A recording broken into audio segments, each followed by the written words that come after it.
जी good morning प्यारे बच्चों, नमस्कार साथियों। अमित, कीर्ति, हरिओम, रोबिन, जितेंद्र, हेमराज, हेम सिंह, देवेंद्र, पंकज, ऋतिक, सचिन, विपिन, आलोक, लोकिंदर, ओम, पंकज, प्रदीप, प्रवीण, प्रदीप, यश, अंकित, मनोज, संजय, किरण, बबलू, संगम, विशाल, विपुल, मनीष, लोकेश, यतेंद्र, राजेश, राजेंद्र, ओम, सौमी, जितेंद्र, सभी बच्चों को नमस्कार। पुष्पेंद्र, योगेश, चंदन, मनीष, सौरभ, अंकित, देवेंद्र, गोलू, हरिओम, राजन, एमडी, मुकेश, रंजीत, विक्रांत, पप्पू, ओम, भूपेंद्र, सौरभ, संकेत, आशीष, मनीष, विशाल, गुंजन, प्रदीप, प्रवीण, पूजा, प्रीति, प्रियंका, दिव्या, रविंदर, उमेश, सोनी, दिव्या, फैजान, उमेश, अंसर, साकित, शिवम,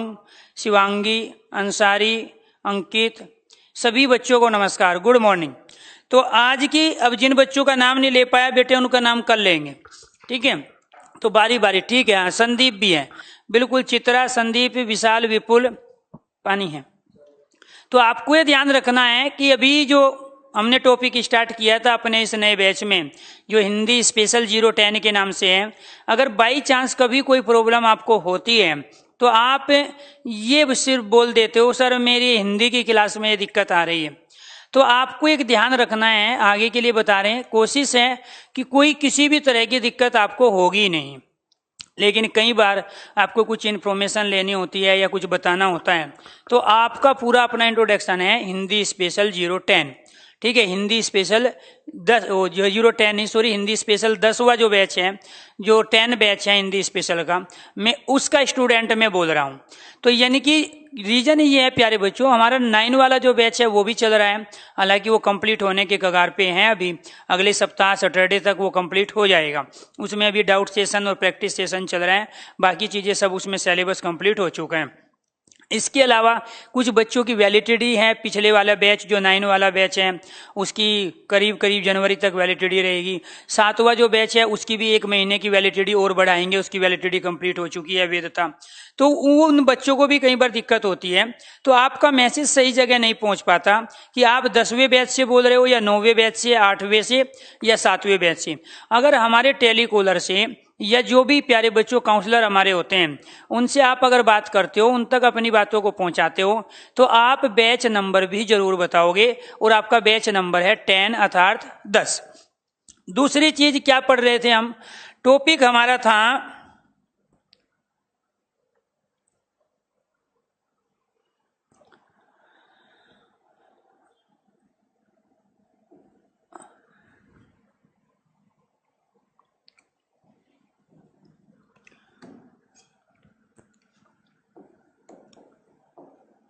स्वर के भेद। ये टॉपिक हम पढ़ रहे थे। इसमें से एक भेद हम कर चुके हैं, वो था मात्रा या उच्चारण के आधार पर स्वर के भेद, और वो होते हैं प्यारे बच्चों 3। कौन कौन से? एक आपने पढ़ा ह्रस्व, दूसरा दीर्घ, और तीसरा इसका भेद था प्लुत। इनके जो दूसरे नाम थे वो आपको बताए गए। आज हमें जो पढ़ना है वो पढ़ना है हमें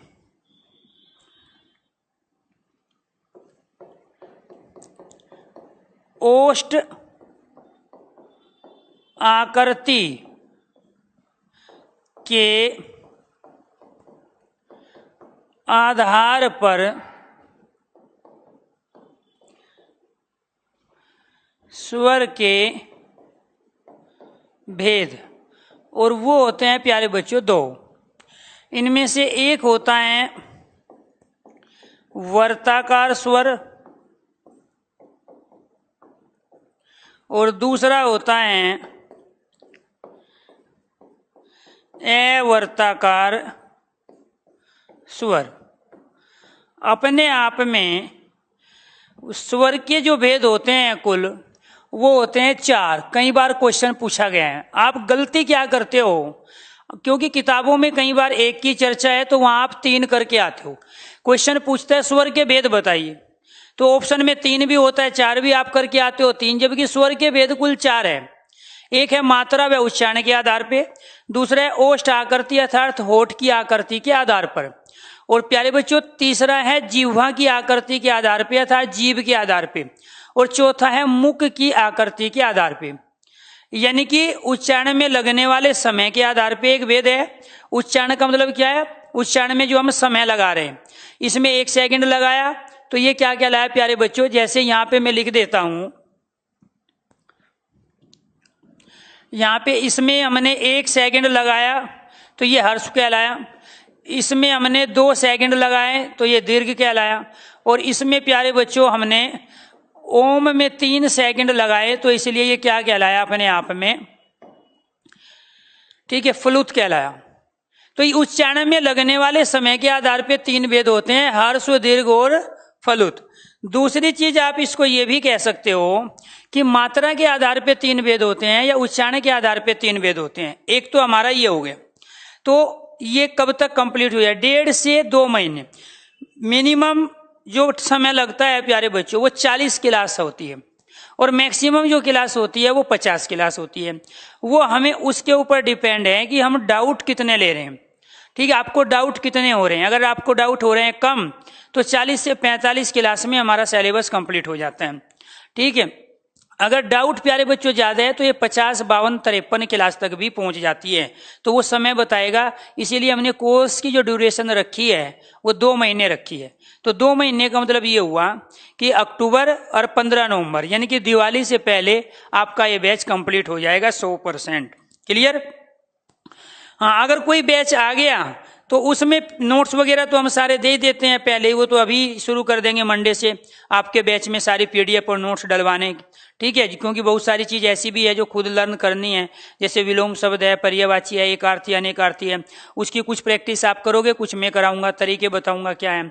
ऐसे हिंदी के कवि लेखक उनकी रचनाएं हैं, हिंदी के प्रसिद्ध पुरस्कार हैं, महत्वपूर्ण लेखक के जन्म व मृत्यु आपको प्यारे बच्चों याद करने हैं, लर्न करने हैं। उनको समझना है कि सबसे पहले कवि कौन पैदा हुआ, कब उसका जन्म हुआ, कब उसकी मृत्यु हुई। वहां से भी वो क्वेश्चन आता है हिंदी में प्रथम स्थान किसका है। तो वो न्यूज पेपर की तरह उनको प्यारे बच्चों हमें रीडिंग करना है, पढ़ना है, और उसको एक बार नहीं 3 से 4 बार जब भी टाइम मिले तब उन चीजों को हमें आगे पढ़ते हुए ही बढ़ना है। और धीरे धीरे जब बैच कंप्लीट हो जाएगा अपने आप ही प्यारे बच्चों सारी चीजें कवर होगी। अब ओष्ठ कहते हैं होठ को। ओष्ठ किसे कह रहे हैं प्यारे बच्चों, हम होठ को कहते हैं। इसका मतलब जब भी हम जो 11 स्वर कल बताए थे हिंदी में हम प्रयोग करते हैं, और टोटल जो 13 होते हैं जिनका 2 का प्रयोग संस्कृत में भी होता है। प्यारे बच्चों अगर हम होठ के आधार पे उनका उच्चारण करें तो वे 2 प्रकार से प्यारे बच्चों कंडीशन हमारे सामने लाते हैं। एक होता है वर्ताकार और दूसरी होती है अवर्ताकार। यानी कि वर्त कहते हैं गोलाई को, यानी कि सर्कल को।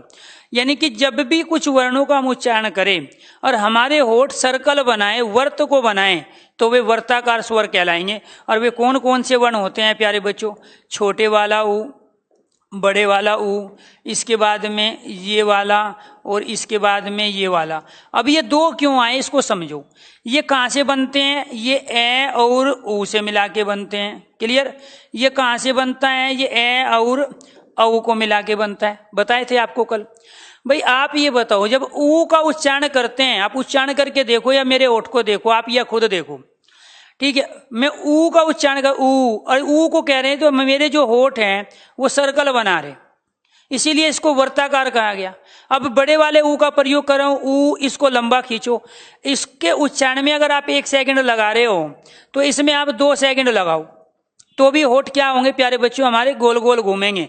तो इसीलिए जब वर्त बना रहे हैं होठ तो ये वर्ताकार कहलाए। इसके बाद क्या आया प्यारे बच्चों, ये जो बना है ये इस ऊ को मिला के बना है। जब हम इसका ऊ का उच्चारण करेंगे, आप इसको क्या बोलते हो, ओ बोलते हो। ओ तो इंग्लिश में होता है, हिंदी में कोई ओ होता ही नहीं है, हिंदी में होता है औ। और जब हम ऊ का उच्चारण करेंगे तो फिर हमारे होठ फिर गोल घूमेंगे, इसीलिए ये भी वर्ताकार कहलाए। क्यों? क्योंकि ये ऊ को मिला के बनते हैं। इसके बाद ये औ ए और औ को मिला के बन रहे हैं, और जब हम इसका उच्चारण करेंगे तो हमारे होठ वर्त बनाएंगे। तो इसका मतलब ये हुआ कि ऊ और ऊ से बनने वाले, ये किससे बनता है? ये बनता है प्यारे बच्चों दो छोटे ऊ से मिला के। क्लियर? तो यहां हमारे पास कंडीशन क्या आई कि ऊ और ऊ से बनने वाले जितने भी वर्ण हैं वे सारे के सारे वर्ताकार कहलाते हैं। ये शॉर्ट ट्रिक है, क्योंकि ऊ का जब हम उच्चारण कर रहे हैं तो गोल हमारे जो होठ है वो गोलाई में घूम रहे हैं, अर्थात वो सर्कल बना रहे हैं।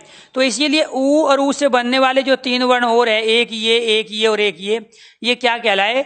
वर्ताकार स्वर कहलाए। क्या कहलाए? वर्ताकार स्वर कहलाए। क्लियर?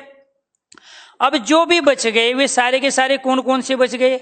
ए बचा, आ बचा, ई बड़े वाला ई, इसके बाद में री, ठीक है, इसके बाद में प्यारे बच्चों ए, इसके बाद में ये, और ये हमारे हो गए। ठीक है, ये जो बच गए सारे के सारे, क्योंकि 11 में से जो भी बच गए 4 ऊपर आ गए, जो बच गए सारे अवर्ताकार है। अब हम ए का उच्चारण कर रहे हैं, होठ गोल गोल घूम नहीं रहे, ई होठ गोल घूम ही नहीं रहे हैं, होठ ऐसे फैले हुए हैं। तो जब ये वर्त बनाए तो वर्ताकार, और जब वर्त ना बनाए तो अवर्ताकार। क्योंकि ज्ञान के आगे अगर हम ए लगा देंगे तो क्या कहलाएगा? ए ज्ञान कहलाएगा ना। ऐसे वर्त के आगे हमने ए लगा दिया तो क्या कहलाए? अवर्ताकार। अर्थात जहां होठ वर्त ना बनाए तो वो क्या कहलाएगा प्यारे बच्चों? अवर्ताकार कहलाएगा। तो ए, आ, ई, री, ए और ये आई। क्लियर? तो ये कितने हो गए? 2 2 4 2 6 1 7 7 और 4 11। ये 11 जो वर्ण होते हैं प्यारे बच्चों हम हिंदी में प्रयोग कर रहे हैं। हिंदी में कुल वर्णों की जो संख्या होती है वो 11 ही होती है, इसीलिए ये 4 वर्ताकार कहलाते हैं। बाकी जो बच गए वो क्या कहलाए? अवर्ताकार। तो 2 भेद हो गए हमारे, मात्रा उच्चारण के आधार पे, समय के आधार पे, और दूसरा होठ आकृति के आधार पे। एक क्वेश्चन तो ये बना कि उच्चारण के आधार पे कितने स्वर के भेद होते हैं? 3। और ओठ की आकृति के आधार पे, ओष्ठ की आकृति के आधार पे कितने होते हैं? 2। वे कौन कौन से हैं? वर्ताकार, अवर्ताकार। इसके अंदर कौन से वर्ण आते हैं प्यारे बच्चों? ऊ और ऊ से बनने वाले वर्ण। अवर्ताकार ऊ और ऊ से बनने वाले वर्णों को छोड़ के बाकी जो बच गए वो क्या कहलाएंगे? अवर्ताकार। इसके बाद आता है तीसरा भेद। तीसरा भेद है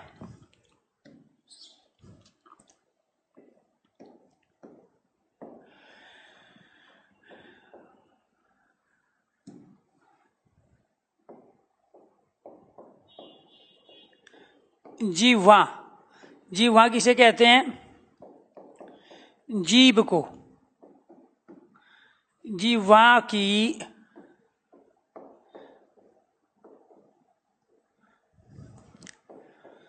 आकृति के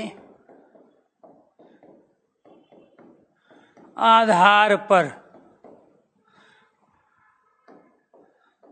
स्वर के भेद। 3 भेद होते हैं। कितने भेद होंगे? 3 भेद। एक होता है अग्र स्वर, दूसरा मध्य स्वर, और तीसरा पच स्वर। ये बहुत पूछे जाते हैं। अब वो नहीं पूछे जाते हैं एक मात्रिक, द्विमात्रिक, त्रिमात्रिक, हर्ष दीर्घ फलुत। हर्ष दीर्घ फलुत का अपना पुराना क्वेश्चन हो गया है। ये पूछे जाते हैं ओष्ठ की आकृति के, जीव की आधार पे। तो ये जो जीवा है प्यारे बच्चों, तत्सम शब्द है, जीव इसका तद्भव है। तो अग्र का मतलब क्या होता है? जो जीव के आगे वाले भाग से उच्चारण हो जिसका। अब देखो हमारी जो जीभ है ना, वो 3 तरह से फंक्शन करती है जब भी हम इन 11 स्वर का उच्चारण करते हैं। एक तो जो जीभ का आगे पैने वाला हिस्सा है, चोंच वाला, वो जो लगता है तो प्यारे बच्चों वो अग्र स्वर कहलाते हैं। और जब जीभ बीच में से उठती है तो वो मध्य स्वर कहलाता है। और जब जीभ पीछे से निकल के आगे आए और वो उठे प्यारे बच्चों, वो कहलाती है पच। तो अग्र मतलब आगे, मध्य मतलब बीच में, पच मतलब पीछे। तो जीभ का आगे वाला हिस्सा, बीच वाला हिस्सा और लास्ट वाला पीछे वाला हिस्सा जब एक्टिव हो किसी पर्टिकुलर वर्ण के उच्चारण करने के दौरान, तो वो 3 तरह की कंडीशन पैदा कर रहा है। और वे जो कंडीशन है प्यारे बच्चों अपने आप में, वो हमें यहाँ ये ध्यान रखना है कि जब हम ई का उच्चारण करें, इस वाले ई का उच्चारण किया ई, तो देखो हमारी जो आगे वाली जीभ है जो कि आगे से पैनी है जिससे हम नमक चखते हैं, वो वाला हिस्सा जाके कहाँ लग रहा है, हमारा दांतों पे लग रहा है, तालू पे लग रहा है। तो ये जो ई और ई, इसके बाद में प्यारे बच्चों ये वाला री, क्लियर। इसके बाद में आपको ये ध्यान रखना है, ये वाला प्यारे बच्चों जो हमारा ए है और ये वाला जो आई है, इन वर्णों का उच्चारण हम जीभ के आगे वाले हिस्से से कर रहे हैं, जिनको हम कहते हैं अग्र स्वर। क्या कहते हैं इनको? अग्र स्वर। ये 5 वर्ण है। और जो मध्य स्वर हमारा है वो होता है प्यारे बच्चों, ए का जो उच्चारण हम कर रहे हैं वो मध्य स्वर है। अब जो क्या बच गया, अब एक तो बच गया हमारा आ, इसके बाद ऊ, बड़े वाला ऊ, इसके बाद क्या बच गया प्यारे बच्चों, औ, और इसके बाद क्या बच गया हमारा औ। इन वर्णों का जो उच्चारण है प्यारे बच्चों हम इन 3 प्रकार से करते हैं। अब क्वेश्चन पूछा जाएगा आपसे, ये ए बताइए किस प्रकार का जीभ के आधार पे स्वर है, तो आप कहोगे मध्य स्वर है। ये आ बताइए कैसा है, आप कहोगे पश्च स्वर। आ, जब आ कह रहे हैं तो जीभ आती है पीछे से निकल के और वो ऊपर को उठती है। जब हम ऊ कह रहे हैं तो देखो जीभ कहाँ आ रही है, तो इसीलिए पेमेंट नहीं हो पा रहा है। तो कोई नहीं बेटे, एक बार बात कर लेना राम प्रताप जी, आप ठीक है, जो काउंसलर होते हैं हमारे उनसे एक बार बात कर लेना, वो आपको तरीका बता देंगे, ठीक है। या आप मेरा नंबर ले सकते हो, ठीक है। जिसको पेमेंट होने के बाद जिसका एक्टिवेट नहीं हुआ तो आप मुझे वो तमाम अपनी आईडी वाईडी जो भी जिससे आप जिस फोन पे आप ये चीज देखना चाहते हो वीडियो, वो डिटेल आप भेजोगे, बताओगे, तो मैं भी आपका एक्टिवेट करवा दूंगा। 9891550539 ये मेरा व्हाट्सएप नंबर है। आप जरूरी नहीं है बेटे मैं एकदम से रिस्पॉन्स आपको दूं, क्योंकि मैं पूरा दिन क्लास में होता हूं और उसके बाद में फिर खुद के भी अपने कुछ काम होते हैं। तो लेकिन ये है कि जो आपको समस्या आएगी उस समस्या का सॉल्यूशन आपको मिल जाएगा। पहले कोशिश करोगे आप काउंसलर से बात करने की, ठीक है, और हमारे मैनेजमेंट से बात करने की। उसके बावजूद भी पेमेंट होने के बाद आपका ये एक्टिवेट नहीं हो पा रहा है या आपका पेमेंट नहीं हो पा रहा है, तो प्यारे बच्चों आप इस नंबर पे मैसेज भेजोगे, मैं आपकी डिटेल यहाँ नोट कराऊंगा, क्योंकि मैं क्लास लेने के लिए आता ही हूँ स्टूडियो में और यहाँ मैनेजमेंट बैठ के आप लोगों के लिए काम करता है। तो जो भी समस्या आएगी उसका सोल्यूशन आपको इस नंबर पे मिलेगा। ये मेरा नंबर है और नाम आपको सबको पता है प्यारे बच्चों, अरुण कुमार, क्लियर। चलो जी, हाँ, तो टेंशन नहीं लेना है जिसका एक्टिवेट नहीं हुआ। सारी वीडियो आप बाद में भी सुन सकते हैं, लंबे समय तक ये वीडियो आपके पास रहेगी, ठीक है। तो यहाँ आपको एक चीज ध्यान रखनी पड़ेगी कि हम इनको याद कैसे करेंगे। सर आपने तो बहुत सारे स्वर बताए ये, अब ये देखो जब हम कह रहे हैं हम प्रैक्टिकली देखेंगे, ई जो वर्ण है इसका हम उच्चारण करें ई, तो अगर हम शीशे के सामने खड़े हैं ना, या हम खुद फील भी कर सकते हैं, जब हम ई का उच्चारण कर रहे हैं तो जीभ जिससे हम नमक चखते हैं, जो आगे वाला हिस्सा जीभ का है वो वाला टच करता है। और ऐसे ही फिर हम करेंगे ई, इसको थोड़ा लंबा खींच देंगे, ठीक है। ऐसे ही हम प्रयोग करें री में भी देखो जीभ कहाँ लग रही है, तालू में। री आगे वाला भाग फंक्शन कर रहा है, बीच वाला पीछे वाला जीभ का कुछ नहीं एक्टिव हो रहा है। इसके बाद में ये जो बना है ना प्यारे बच्चों, ये ए और ई को मिला के बना है, और ये जो बना है प्यारे बच्चों ए और ए को मिला के बना है। और जब इसमें ई है और इसमें प्यारे बच्चों ये है, तो ई और ई से बनने वाले जो वर्ण हैं उन सब का उच्चारण कहाँ से होगा? जीभ के आगे वाले भाग से। जैसे ऊ और ऊ से बनने वाले सारे क्या थे? वर्ताकार। ऐसे ई, इस ई से ये ई कैसे बना है? 2 छोटे ई को मिला के बना है। और ये कैसे बना है प्यारे बच्चों? ए और ई को मिला के। और ये ए और ई को इससे पहले आपको बता चुके हैं। इसका मतलब ये हुआ ई और ई से बनने वाले ये तमाम वर्ण प्यारे बच्चों, जहां से ई का उच्चारण होगा, ई का उच्चारण करने के दौरान जो क्रियाएं होगी वही क्रियाएं बड़े वाले ई, ऐ और ऐ का उच्चारण करने से होगी। तो ई और ई से बनने वाले सारे के सारे क्या कहलाए? अग्र स्वर। और मध्य स्वर में क्या आया? ए उच्चारण कर रहे हैं तो बीच में से जीभ उठ रही है, आगे वाला हिस्सा अपनी जगह है, तो इसीलिए वो क्या कहलाया? मध्य स्वर कहलाया। और पच का मतलब होता है प्यारे बच्चों बाद का, पच का मतलब होता है पीछे का। और पीछे वाले हिस्से में प्यारे बच्चों ये जो आप वर्ताकार में पढ़े थे ना, ये क्या पढ़े थे? अभी ओठ की आकृति के आधार पे क्या पढ़े थे, ये वर्ताकार, यानी कि वर्ताकार स्वर के चारों, और इसी के साथ प्यारे बच्चों एक आ को हम जोड़ दे तो ये क्या कहलाते हैं, पद स्वर। अब वहां पे जो वो ओष्ठ की आकृति के आधार पे, होठ के आधार पे पढ़ रहे थे, ये वर्ताकार थे, और वर्ताकार के साथ आ मिला देंगे तो ये जीभ के आधार पे क्या बन जाएंगे, पद स्वर बन जाएंगे। जीभ के आधार पे क्या बनेंगे, पद स्वर। अब इनको आपको याद रखना है, इनको आप कंटिन्यू इन्हीं चीजों को इसी तरीके से आपको पढ़ना है।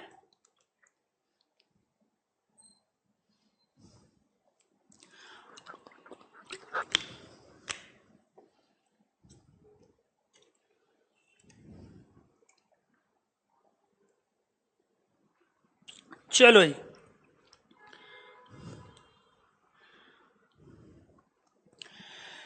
चौथा भेद,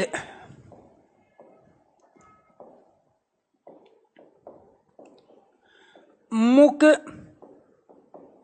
की आकृति के आधार पर स्वर के भेद, और ये होते हैं 4 प्रकार के। ये क्वेश्चन है अपने आप में। मुख की आकृति के आधार पे स्वर के भेद कितने हैं, 4। कौन कौन से हैं, एक तो है समवर्त, समवर्त स्वर। दूसरे हैं विव्रत स्वर। तीसरे हैं अर्ध समवर्त,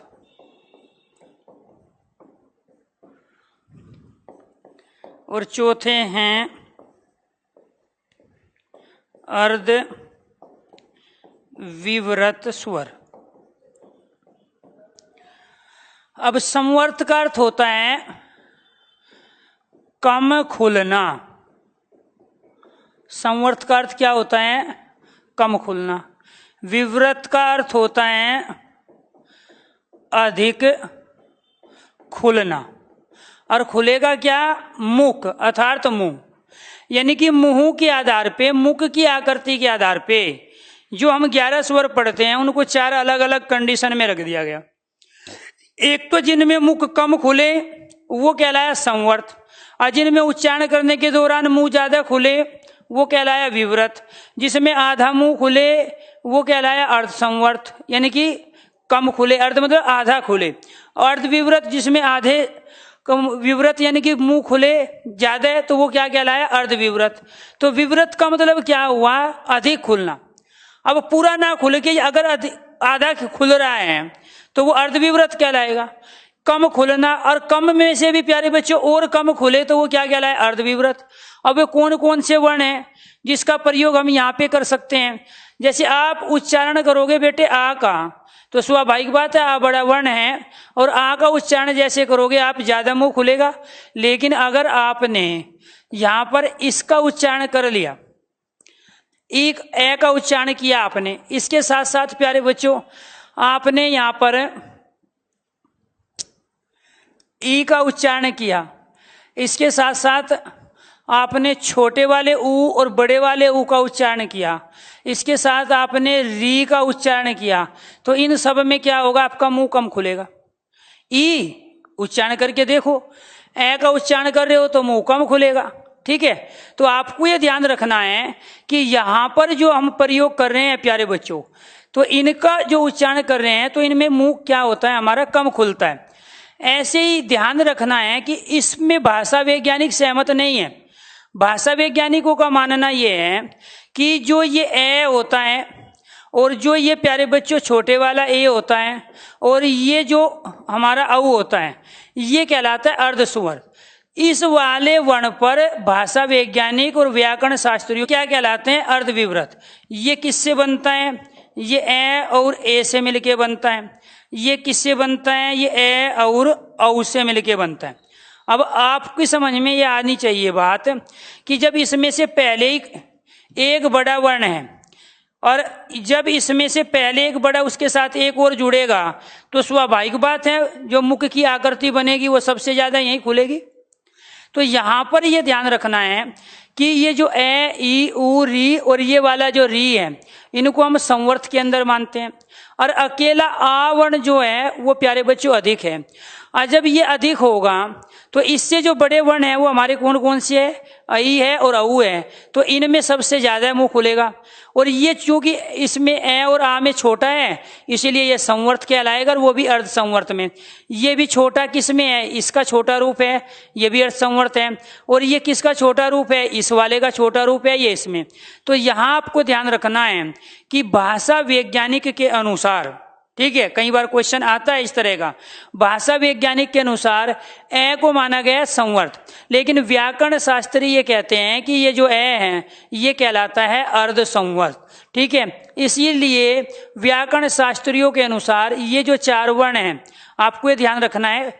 बड़े वाला ई भी है, हाँ ये रह गया, इसमें यहीं पे लिख लेते हैं, छोटा ई बड़ा ई, छोटा ऊ बड़ा री, और एक ये री। ये जो वर्ण हमारे हैं ये क्या कहलाते हैं, संवर्त। अकेला आ क्या कहलाएगा, हमारा विवृत। और ये तीन वर्ण जो है प्यारे बच्चों ये क्या कहलाएंगे, हमारे अर्ध संवर्त। और ये अर्ध विवृत कौन से होंगे, ये दो वर्ण होंगे। तो इसके अंदर कितने वर्ण आए, दो वर्ण आए। ठीक है, इसके अंदर कितने वर्ण आए प्यारे बच्चों, तीन वर्ण आए। और इसके अंदर कितने वर्ण आए, एक वर्ण आया।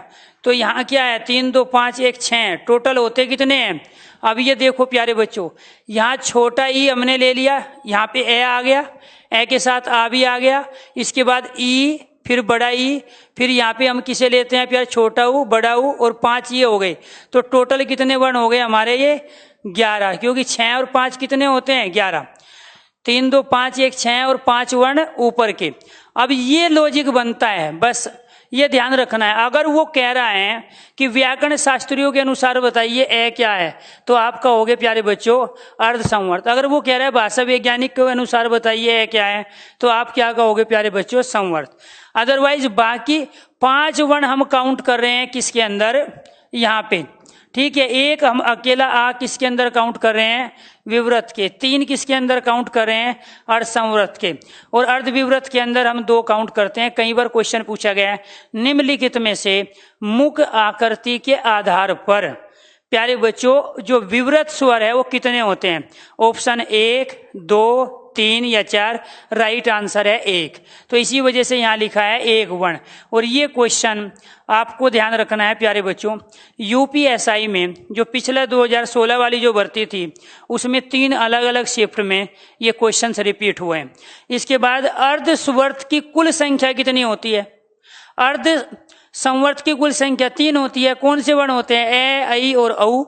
फिर पूछेगा अर्ध विवृत की कुल संख्या कितनी होती है, 2 वर्ण होंगे। कौन से, बड़ा आई और बड़ा औ। ये 2 वर्ण क्या कहलाते हैं हमारे ये। और टोटल कितने होते हैं ये प्यारे बच्चों, 11। क्लियर। और जब इसमें आए कि संवर्त के वर्ण बताइए कितने होते हैं, तो 6 ऑप्शन में 6 भी हो, राइट आंसर 5 ही रहेगा। बस आपको ए कब मानना है इसमें, जब भाषा वैज्ञानिक के अनुसार पूछे। क्लियर।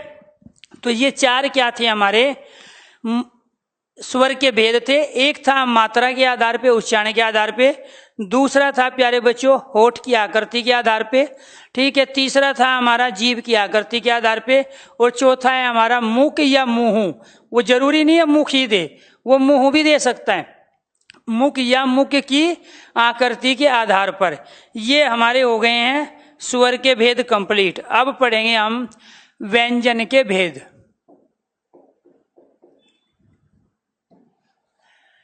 बेसिक चीजें हमें चर्चा कर चुके हैं। व्यंजन क्या होते हैं, इनकी डेफिनेशन क्या है, कौन कौन से हैं। व्यंजन के भेद, व्यंजन के मूल 3 ही भेद होते हैं, टोटल होते हैं 5। प्यारे बच्चों वो ऑप्शन के ऊपर डिपेंड है कि जो ऑप्शन दिया है उसी के आधार पे हमें बताना है। तो यहाँ एक जो ऑप्शन है प्यारे बच्चों हमारे पास वो है स्पर्श व्यंजन। और इन स्पर्श व्यंजन का दूसरा नाम होता है वर्गीय व्यंजन। क्या होता है, वर्गीय व्यंजन। क्योंकि इनको 5 वर्गों में बांटा गया है इसलिए इन्हें क्या कहते हैं, वर्गीय व्यंजन। कै से लेकर मैं तक 25 वर्ण इसके अंदर आते हैं। क्लियर? लेकिन कई बार प्यारे बच्चों ऑप्शन में 25 होता ही नहीं है, ऑप्शन में 27 होता है, 33 होता है, 44 होता है, तो राइट आंसर फिर वहां 27 होगा। क्यों? क्योंकि दो जो हम मानते हैं प्यारे बच्चों, वो जो उत्क्षेपित व्यंजन है वो इसी के अंदर काउंट कर लेते हैं। दो व्यंजन क्या होते हैं? उत्क्षेपित। तो ये क्या हो जाते हैं अपने आप में, जब इसमें दो और जोड़ लेंगे तो इनकी संख्या क्या हो गई? 27। क्वेश्चन पूछ रहा है स्पर्श व्यंजन बताओ कितने। तो अगर 25 ऑप्शन में है तो राइट आंसर 25 ही होगा। लेकिन जब जब 25 ऑप्शन में नहीं होगा तब राइट आंसर प्यारे बच्चों क्या कहलाएगा? 27 कहलाएगा। राइट आंसर क्या कहलाएगा? 27। मान के चलो आपको ऑप्शन दे देता है 33, दूसरा दे देता है ये, इसके बाद दे देता है 44 और इसके बाद दे देता है 11। अब आपसे पूछ रहा है स्पर्श व्यंजन बताइए कितने हैं। और सब ने रटे हैं, रट्टा मारा हुआ है कि 25 होते हैं। 25 ऑप्शन में है नहीं, क्योंकि उसको तो पूछना है कि दो ये जो उत्क्षेपित व्यंजन बनते हैं कौन से दो है प्यारे बच्चों? ये वाले दो, इन दो को जिनके नीचे बिंदी लगी है। अरे ये टे वर्ग से तो निकले हैं, और जब वो स्पर्श व्यंजन से निकले तो काउंट भी उसी के अंदर होंगे। तो जब हम व्यंजन के 5 भेद मानते हैं तो 5वां भेद यही है उत्क्षेपित। लेकिन जब हम 5 भेद नहीं मानते, 3 मानते हैं, तो जब 3 भेद मानते हैं तो ये दोनों किसके अंदर आते हैं? स्पर्श व्यंजन के। और स्पर्श व्यंजन किसे कहते हैं प्यारे बच्चों? जब दोनों हो तो राइट आंसर। मान के चलो अब आप ऑप्शन में यहां पर ये दे दिया, अब उसने 25 भी दे दिया और 27 भी दे दिया, इसका मतलब ये है वो 25 ही मान रहा है। 27 कब होगा? 27 तब होगा जब वो उत्क्षेपित को काउंट करेगा। हाँ, जब 25 ऑप्शन दिया है तो राइट आंसर 25 ही होगा। अब इसका मतलब ये हुआ कि वो इस व्यंजन के कुल 5 भेद मानता है। तो वो वही से कॉन्सेप्ट और लॉजिक को पूछना चाहता है कि वो आपको पता है कि नहीं पता है। क्योंकि जब रॉन्ग क्वेश्चन तो हो ही नहीं सकता, बहुत सारे बच्चे तो बोलेंगे तो 25 तो ऑप्शन में था ही नहीं। लेकिन ये तो पता होना चाहिए ना कि ये दो उत्क्षेपित व्यंजन कहां से निकल के आए हैं। तो ये आपको ध्यान रखना है। अब उसी के आधार पर वो कौन सी कंडीशन देता है और कैसे देता है। ठीक है, चलो जी।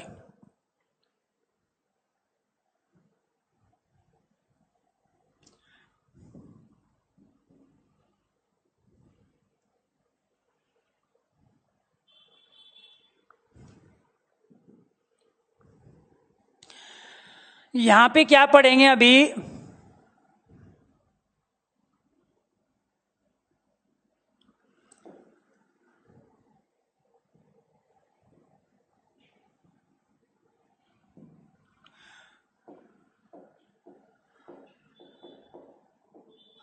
स्पर्श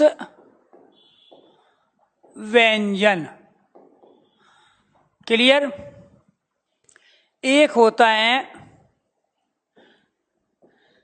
कै वर्ग, और इसके अंदर क्या क्या आते हैं? हाँ, थोड़ा नीचे लिख लेते हैं क्योंकि बहुत सारी चीज बतानी है।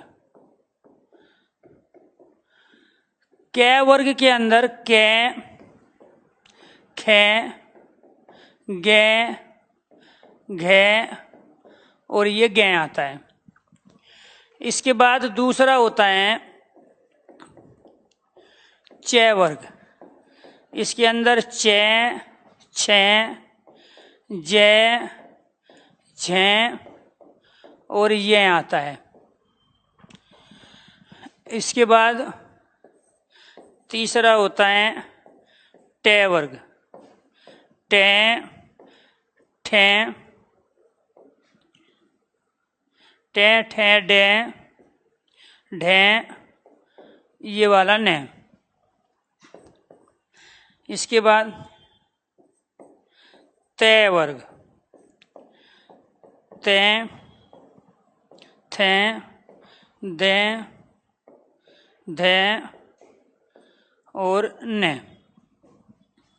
इसके बाद पांचवा होता है पे वर्ग। पे, फे,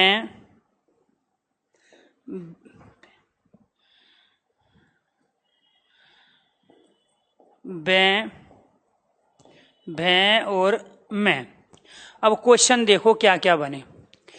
एक तो ये सारे के सारे आधे होते हैं, पहले तो आपको ये ध्यान रखना है, जब हम प्यारे बच्चों इनको आधा व्यंजन या शुद्ध व्यंजन या स्वर रहित व्यंजन बोलते हैं। दूसरा, स्पर्श इसलिए कहते हैं कि जब हम इनका उच्चारण करते हैं तो जो फेफड़े वायु छोड़ते हैं वो वायु जीभ का स्पर्श करके बाहर निकलती है। अगर जीभ पे फोड़ा है, फुंसी है, तो स्वाभाविक बात है हम तुतला के बोलेंगे। क्यों? क्योंकि जैसे वो वायु लगेगी ना तो दर्द होगा, दर्द की वजह से हम नॉर्मल उच्चारण नहीं कर पाएंगे। तो स्पर्श तो इसलिए कहा गया। दूसरा, इसी का नाम क्या है प्यारे बच्चों? वर्गीय व्यंजन। वर्गीय क्यों कहा गया? क्योंकि ये 5 वर्गों में बांटे गए हैं। ठीक है, तो वर्गीय का मतलब क्या हुआ? 5 वर्गों में बांटने के कारण इनका नाम क्या पड़ गया? वर्गीय व्यंजन। अब ये 5 गुणा 5 टोटल इनकी जो संख्या हुई वो कितनी हो गई? 25। क्योंकि 5 वर्ग है और प्रत्येक एक वर्ग में 5 वर्ण है, तो 5 पंजे 25, टोटल 25 हुई। 2 क्वेश्चन। तीसरा क्वेश्चन, पहला कौन सा होता है वर्ण? पहला होता है प्यारे बच्चों कै। अंतिम वर्ण कौन सा होता है? अंतिम होता है मैं। इसी वजह से संस्कृत में इसके लिए एक सूत्र आया है और वो बोला गया है कादयो अवसान स्पर्शा। कादयो अवसान स्पर्शा। इसका मतलब ये हुआ कि कै आदि जो वर्ण हैं वो क्या कहलाते हैं? स्पर्श वर्ण कहलाते हैं। क्या कहलाते हैं? और कै आदि में कौन से आएंगे? कै, ख्या, गया, गया, गया, ये सारे के सारे आएंगे। क्योंकि कई बार यही पूछ लेते हैं जिसको डिफिकल्ट क्वेश्चन बनाना है, क्योंकि संस्कृत की तो टोटल वर्णमाला हम हिंदी में प्रयोग कर रहे हैं। तो इसीलिए प्यारे बच्चों ध्यान रखना है कि कादियो अवसान है, कै आदि जो वर्ण है, अवसान मतलब अंत तक। अंत कौन सा हुआ? मैं। तो ये सारे कैसे लेकर मैं तक स्पर्श कहलाते हैं। वहां से निकल के आए, ये क्वेश्चन बने। इसके बाद दूसरा क्वेश्चन ये बना कि इसमें से जो ये 2 वर्ण हैं प्यारे बच्चों हमारे, कौन कौन से? एक तो ये डै और दूसरा ये वाला ढै। अगर इनके नीचे हम बिंदी ले लेते हैं तो इनको कहते हैं, इनकी संख्या कितनी होती है? ये 2 होते हैं। इनको कहते हैं प्यारे बच्चों हम उतक सीपित व्यंजन। क्या बोलेंगे? उतक सीपित व्यंजन। उतक सीपित का अर्थ क्या होता है? फेंकना। उतक सीपित का दूसरा अर्थ क्या होता है? उछलना। जब हम इनको उच्चारण करते हैं ना तो हम झटके के साथ उच्चारण करते हैं, इसीलिए इसको फेंकना या उछलना कहते हैं। क्योंकि फेंकना उछलना क्या होगा? झटके के साथ होगा। तो इनका प्रयोग हमेशा किसी भी शब्द के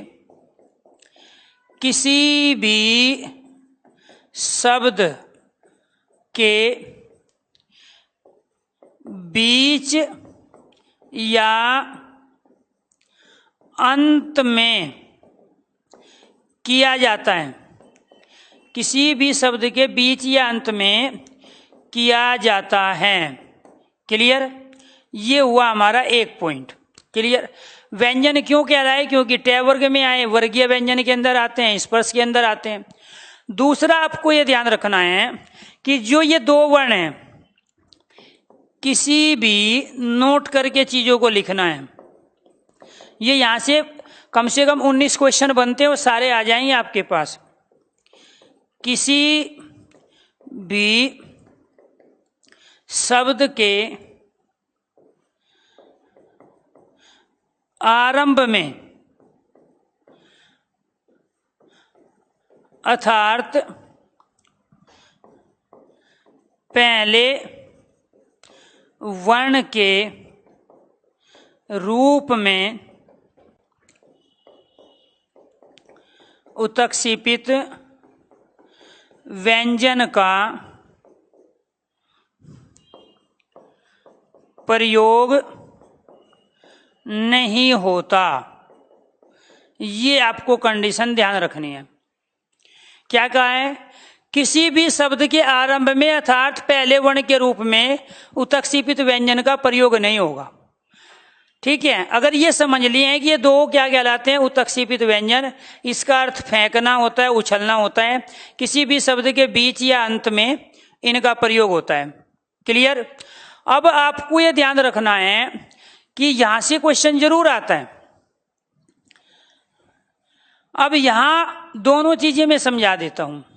एक शब्द ले लिया प्यारे बच्चों मैंने डेयरी, और एक शब्द ले लिया मैंने ढक्कन, और एक और शब्द ले लिया मैंने ढेर। आपको ये ध्यान रखना है ये तीनों के तीनों वर्तनीय गलत है, तीनों के तीनों शब्द गलत है। यहां पे हाँ राम बहुत दिनों के बाद आए हैं भाई। इसके बाद ढक्कन, ढेर और डेयरी, ये तीनों गलत है। क्यों गलत है? क्योंकि यहां आपने नोट में क्या लिखा है, किसी भी शब्द के आरंभ में अर्थात पहले वर्ण के रूप में उत्क्षेपित व्यंजन का प्रयोग नहीं होगा। अब यहां देखो क्या है, ये डे है, ये है प्यारे बच्चों, इसका प्रयोग नहीं होगा। क्लियर। तो आपको ये ध्यान रखना है कि यहां जो आपने लगा दिया, किताबों में तो ये लिखा हुआ है पहले वर्ण के रूप में जो आपने इनका प्रयोग किया, तो ये अपने आप में गलत वर्तनी कहलाई, अशुद्ध शब्द कहलाया। तो एक तो आपको ये लॉजिक ध्यान रखना है कि दुनिया के किसी भी शब्द में प्रयोग नहीं होगा। कहते हैं ना ढेर सारी शुभकामनाएं, वो ढेर गलत है। फिर प्रयोग कहां होगा? प्रयोग होगा यहां पे, जैसे सड़क है, जैसे शब्द आ गया लड़का, प्यारे बच्चों शब्द आ गया डंडा। क्लियर। जैसे शब्द आया मेंढक, शब्द आ गया पढ़ना, शब्द आ गया झड़ना, शब्द आ गया प्यारे बच्चों चढ़ना, और शब्द आ गया गढ़। एनीथिंग, और भी बहुत सारे शब्द हैं जिनमें हम इसका प्रयोग करेंगे। बीच बीच में बहुत सारे शब्द आते रहेंगे। जैसे आपने साड़ी का प्रयोग करना है, ठीक है, तो साड़ी में क्या करोगे? लड़की का आपने प्रयोग करना है, तो लड़की में कहाँ करोगे? बीच में प्रयोग करोगे। अब इनमें सब में क्या आया है? ये बीच में आया है, तो इसीलिए यहां बिंदी लगेगी। बिना बिंदी के आप प्रयोग कर ही नहीं सकते, क्योंकि आपने कंडीशन क्या पढ़ी कि उत्क्षेपित का प्रयोग किसी भी शब्द के या तो बीच में या फिर लास्ट में करेंगे। यहां कहां आया है? बीच में। यहां कहां आया है? लास्ट में। अब यहां डंडे में यहां क्यों नहीं आ गया? आप खंड में प्रयोग करते हो प्यारे बच्चों, ये जो हम प्रयोग करते हैं यहां प्रयोग क्यों किया आपने? इसका खंड प्रयोग करते हो ना आप, तो वहां जो अब लास्ट में लगा रहे हो, आप क्यों लगा रहे हो वहां पे लास्ट में? क्योंकि रूल है, नियम है कि जब भी हम उत्क्षेपित व्यंजन का प्रयोग करेंगे, यह तो शब्द के बीच में पहले वर्ण के रूप में कभी नहीं करेंगे, या फिर अंतिम वर्ण के रूप में करेंगे। तो यहां ये बीच में आया था, और यहां क्या आया है प्यारे बच्चों? अंत में। यहां का भी प्रयोग नहीं कर सकते, शुरू में नहीं कर सकते आप, इस चीज को समझो। दूसरा क्या है? मेंढक। मेंढक में जो ये डे लिया वो तो वहां डे था। यहाँ पे पढ़ना में जो आपने लिया ये है। झड़ना में यहाँ पे डे बीच में है, यहाँ पे बीच में, यहाँ पे बीच में, यहाँ पे बीच में, गढ़ में यहाँ लास्ट में है, ये साड़ी में यहाँ लास्ट में है, ये लड़की में यहाँ बीच में है। इसीलिए सारी की सारी वर्तनी सही है, और सारे के सारे प्यारे बच्चों वो शब्द भी सही है, क्योंकि शुद्ध शब्द को ही हम वर्तनी बोलते हैं। क्लियर। तो एक तो क्वेश्चन बना ये कि ये जो दो वर्ण हमारे पास हैं, इनसे उत्क्षेपित व्यंजन बनते हैं। इनसे क्या बनते हैं? उत्क्षेपित व्यंजन। और जब ये टे वर्ग का तीसरा और चौथा व्यंजन है, तो फिर प्यारे बच्चों जब हम उत्क्षेपित व्यंजन को स्पर्श व्यंजन के साथ जोड़ेंगे, इनकी संख्या हो जाएगी 27 अर्थात 27। और जब ऑप्शन में 25 नहीं होगा तो स्पर्श व्यंजन का राइट आंसर 27 होगा, क्योंकि इन दो को भी आपको इन 25 में ही जोड़ना पड़ेगा। तो इन दो को जोड़ने से इनकी संख्या टोटल कितनी हो जाएगी प्यारे बच्चों? 27 हो जाएगी। जब ऑप्शन में 25 नहीं होगा तब 27 होगा राइट आंसर। और जब ऑप्शन में 25 भी होगा तो राइट आंसर 25 ही होगा, क्योंकि फिर इसका मतलब ये है कि वो इसको व्यंजन का एक अलग भेद मान रहा है, और वो भेद है 5वां। क्लियर। चलो जी, अब दूसरा क्वेश्चन यहां से क्या बना? दूसरा क्वेश्चन, ये क्वेश्चन ही हो रहे हैं साथ के साथ सारे के सारे, ठीक है।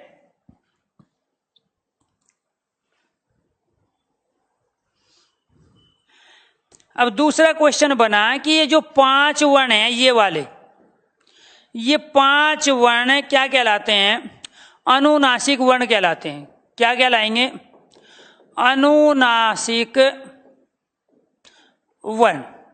और इन्हीं अनुनासिक वर्णों का नाम होता है पंचम अक्षर, और इसी का नाम होता है पंचम वर्ण।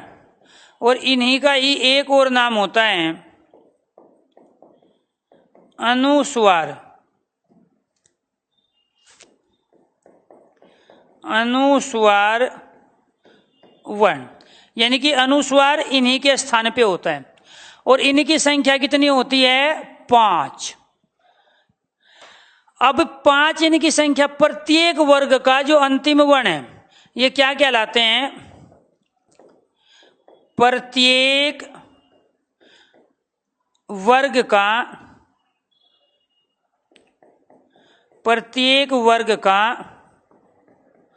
अंतिम वर्ण क्या कहलाता है? ये प्रत्येक वर्ग का अंतिम वर्ण कहलाता है। और ध्यान ये रखना है, एक और नाम इनका होता है प्यारे बच्चों, ये कहलाते हैं नासिक्य वर्ण। ये क्या कहलाते हैं? नासिक्य वर्ण, यानी कि इसमें आप नाक का प्रयोग करते हो। नासिका वर्ण भी कहलाते हैं और नासिक्य भी कहलाते हैं। क्वेश्चन पूछा जाएगा नासिक्य वर्ण कितने होते हैं? Right answer 5। नासिका से उच्चारण होने वाले वर्णों की संख्या कितनी है? 5। कौन कौन से होते हैं? प्रत्येक वर्ग का अंतिम, गे, ये, ने, न और मैं। क्लियर? तो आपको ये ध्यान रखना है, कई बार उच्चारण स्थान जब हम पढ़ेंगे तो वहां हम इन सूत्रों का प्रयोग करेंगे। तो ये जो सूत्र बना हमारा, वो सूत्र है प्यारे बच्चों ये यण नण नम नासिक्य वर्ण। नासिक्य वर्ण। अब आप कहोगे सर संस्कृत क्यों पढ़ा रहे हैं? क्योंकि हिंदी स्पेशल बैच लिए हो। अरे हिंदी स्पेशल में दुनिया में टॉपिक से जो भी क्वेश्चंस की वैरायटी बनती है वो सारे क्वेश्चन बताने। अब आपसे पूछेगा 4 अलग अलग सूत्र देके कि इसमें नासिका से संबंधित सूत्र बताओ कौन सा है, या नाक से उच्चारण होने वाले वर्णों का सूत्र बताओ कौन सा है, या निम्नलिखित में से पंचम वर्ण का सूत्र बताओ कौन सा है, या अनुनासिक वर्णों का सूत्र बताओ कौन सा है। तो आपका राइट आंसर क्या होगा? ये वाला 1, 2, 3, 4 और 5। मैंने क्या किया? पहले ये लिया, फिर ये, फिर ये, फिर ये, फिर ये। तो ये क्या कहलाए? नासिक्य। नासिका को ही प्यारे बच्चों नासिक्य बोलते हैं। नासिका और नासिक्य एक ही बात है। और नाक कहते हैं प्यारे बच्चों हम इसे। क्लियर? जिनको नहीं पता है उनके लिए बता रहे हैं। तो यानी कि ये जो 5 वर्ण हैं इनका प्रयोग करते समय हम नाक का सहारा लेते हैं, हम नाक का इन्वोल्व करते हैं उच्चारण के दौरान, और नाक से आती है एयर निकल के मुंह के साथ साथ। क्लियर? इसीलिए मुख और नाक जो दोनों से उच्चारण करते हैं उसी को कहते हैं अनुनासिक। क्या कहते हैं? अनुनासिक। अगर आपसे कोई पूछे पंचम अक्षर कौन से होते हैं, यही है पंचम अक्षर। 5वां क्यों है ये? भाई ये पहला हो गया आपका। अगर आपने ये चीजें समझ ली है तो इसको मैं हटा देता हूं। क्लियर?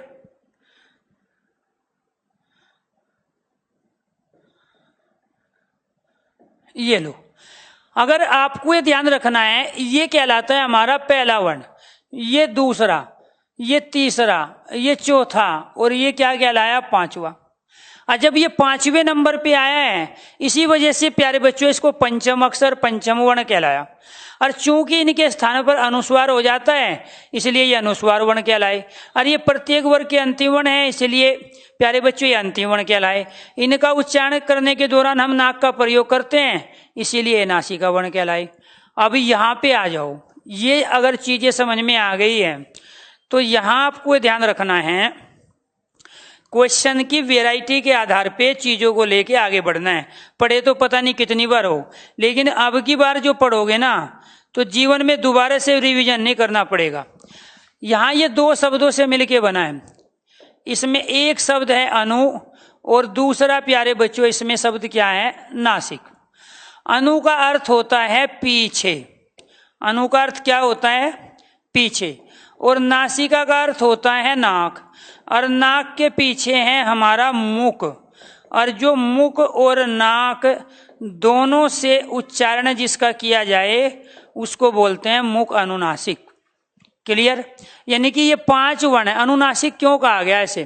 क्योंकि इसमें मुख और नाक का प्रयोग करते हैं। कई बार डेफिनेशन पूछी जाती है, मुख और नाक से उच्चारित होने वाले वर्णों को क्या कहते हैं? तो वहां ऑप्शन होगा अनुनासिक वर्ण। क्या कहलाएगा? अनुनासिक। तो मुख और नाक दोनों से उच्चारित करने वाले वर्ण क्या कहलाते हैं? अनुनासिक। बाकी ये सारे मुख से उच्चारित होते हैं, इनमें किसी में भी नाक का सहारा नहीं लेना पड़ता। ये जो 5वां है, 5वें नंबर पे जो आए हैं 5 वर्ण, इनमें मुख और नाक दोनों का सहारा लेना पड़ता है, तब ये उच्चारण हो पाता है। इसीलिए ये क्या कहलाए प्यारे बच्चों? ये हमारा नाक है और नाक के पीछे ये हमारा मुख है, इसलिए मुख और नाक दोनों से उच्चारित होने वाले वर्ण क्या कहलाए? अनुनासिक। अब इनको अनुस्वार क्यों कहा गया? अब वो सुनो, क्योंकि क्वेश्चन वो भी आता है। इनको क्या कह रहे हैं हम? अनुस्वार वर्ण कह रहे हैं। अनुस्वार एक चिन्ह है जो आप कल पढ़ चुके हो, और अनुस्वार जो चिन्ह है वो इसको बोलते हैं बेटे। ये जो लाइन है इसके ऊपर जो बिंदी होती है ये अनुस्वार कहलाता है। अब ये क्या है? जैसे फॉर एग्जाम्पल हमने शब्द ले लिया मंगल। अब इस मंगल में जो ये बिंदी आई है ना, ये अनुस्वार कहलाती है। और ये जो आई है प्यारे बच्चों, ये इसके स्थान पे आई है। क्लियर? हमने शब्द प्रयोग कर रहे हैं बार बार व्यंजन। व्यंजन में जो ये बिंदी आई है वो इस वाले वर्ण के स्थान पे आई है। यहां प्यारे बच्चों जो कभी हमने खंड शब्द प्रयोग किया, तो यहां जो ये खंड में जो बिंदी आई है वो इस वाले न के स्थान पे आई है। हमने जो संजय शब्द प्रयोग कर रहे हैं, संजय में जो बिंदी आई है वो न के स्थान पे आई है। हम संविधान में जो ऊपर जो बिंदी है जिसको हम अनुस्वार चिन्ह कहते हैं, ये जो आई है प्यारे बच्चों इस मैं के स्थान पे आई है। और ये है सारे आधे। ये क्या है? आधे। यानी कि यहाँ आधे मैं के स्थान पर अनुस्वार, आधे न के स्थान पर अनुस्वार, आधे न के स्थान पे अनुस्वार, आधे य के स्थान पे अनुस्वार और आधे ग के स्थान पे अनुस्वार प्रयोग करते हैं। इस वजह से ये अनुस्वार वर्ण भी कहलाते हैं। क्यों? क्योंकि इनके स्थान पर अनुस्वार और अनुस्वार के स्थान पर ये वर्ण हो जाते हैं। इसी वजह से क्या कहलाते हैं? अब देखो, आपने पतंजलि शब्द को लिखते हो ना, आप पतंजलि को ऐसे भी लिखते हो, लेकिन जब कहीं ऐसे नहीं लिखा होता तो फिर प्यारे बच्चों आप कैसे लिखते हो पतंजलि को? ऐसे। ऐसे ही आप खंड को भी लिख रहे हो। अभी मैंने कैसे लिखा था खंड को? ऐसे। अगर ऐसे नहीं लिखते तो फिर क्या लिखते हो आप? ऐसे लिखते हो। ऐसे ही आप पंडित को लिखते हो। पंडित को एक बार तो आप ऐसे लिख लेते हो, फिर मन करता है फिर आप ऐसे लिख लेते हो। ऐसा क्यों लिखते हो? अब पंडित में देखो यहाँ बीच में आ गया ना ये वर्ण, इसीलिए यहाँ पंडित में बिंदी लगेगी। यहाँ पे खंड में लास्ट में आया है ना, यहाँ पे इस खंड में भी लास्ट में आया, इसलिए बिंदी लगेगी। ये तो उत्क्षेपित वाली बिंदी है। ये जो ऊपर है इसको अनुस्वार कहते हैं।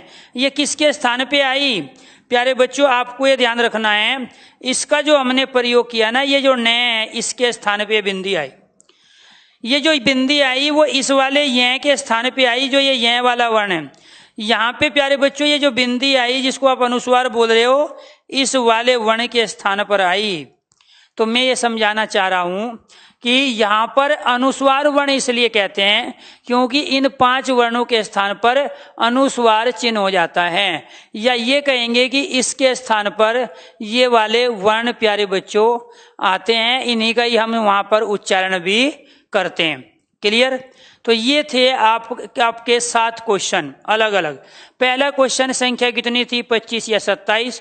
दूसरा कौन से वर्ण होते हैं कैसे लेकर मैं तक। तीसरा क्वेश्चन क्या था? उत्क्षेपित व्यंजन। और चौथा क्वेश्चन क्या था? अनुनासिक वर्ण कौन से होते हैं और इनका आपस में परिवर्तन भी होता है। वो आपका लास्ट क्वेश्चन है अभी। अब देखो इनका आपस में परिवर्तन कैसे होगा, ये तो समझ में आई गए। अब मान के चलो मैं यहां एक शब्द ले लेता हूं।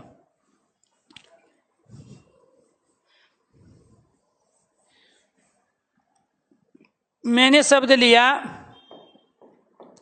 संजय। अब इस संजय को मैं तोड़ रहा हूं, ये न और जय। अब इसका कोई अर्थ नहीं है, तो अर्थ नहीं है, ये कैसे होगा प्यारे बच्चों? इस रूप में होगा। मैं अब ये समझाना चाह रहा हूं, ये जो पांचों है ना, आवश्यकता पड़ने पर ये आपस में बदलते भी है। इनके स्थान पर अनुस्वार तो आता है, बात बिल्कुल ठीक है, लेकिन ये आपस में बदलते भी है। नहीं, बिल्कुल नहीं बचेगा दीपक, बिल्कुल नहीं बचेगा बेटे, ठीक है। हम तो कह रहे हैं कि अब ये बताओ, मेरा एक बैच कंप्लीट होता नहीं, दूसरे में भीड़ इकट्ठी हो जाती है। मेरे 3 बैच चल रहे हैं अभी, 8वां भी पूरा कंप्लीट नहीं हुआ, उसमें डाउट सेशन चल रहे हैं। 9वें में टॉपिक के साथ साथ प्रैक्टिस सेशन और डाउट सेशन चल रहे हैं, और 10वां बैच आप मौजूद हो। क्यों आए इतना सारा? क्योंकि बच्चों ने सबने हिंदी पढ़ी, उनको अब पता चला कि सही तरीके से जो कंप्लीट हिंदी है वो कैरियर विल ऐप पे पढ़ाई जा रही है। क्योंकि बच्चे लेते हैं किताबों का सहारा, बच्चे लेते हैं यूट्यूब का, और उसी को सब कुछ मान लेते हैं। और जब पेपर दे के आते हैं, 40 क्वेश्चन आए, 25 करके कूद रहे हैं, सिलेक्शन थोड़ा ही होगा, क्योंकि 25 तो वो भी करके आएंगे जिसने कभी हिंदी नहीं पढ़ी। लेकिन वहां सिलेक्शन उसका होगा जो 38 में से 35 करके आएगा, क्योंकि दीपक कांस्टेबल में 38 क्वेश्चन हिंदी के आएंगे। और जिस दिन आप 38 के 38 या 35 कर दोगे, उस दिन घर पे जाके मिठाई बांट देना, मैं दावा करता हूं आपका सिलेक्शन हो जाएगा। क्योंकि जिसकी कैपेसिटी ये हो गई ना कि किसी भी पार्ट में या किसी भी सेक्शन में, किसी भी विषय में कोई 38 में से 35 क्वेश्चन करके आएगा, तो समझ लो उसके ब्रेन का आईक्यू लेवल जबरदस्त है। वो मैथ और रीजनिंग भी नहीं छोड़ेगा, वो जीएस भी नहीं छोड़ेगा। अब दुनिया तो करके आ रही है 27, 28, 30 क्वेश्चन, और आप आए 38 क्वेश्चन करके, तो सिलेक्शन आपका होगा कि 28 वाले का होगा? आप 10 क्वेश्चन पहले ही आगे हो उससे। तो इसीलिए आपको ये ध्यान रखना है।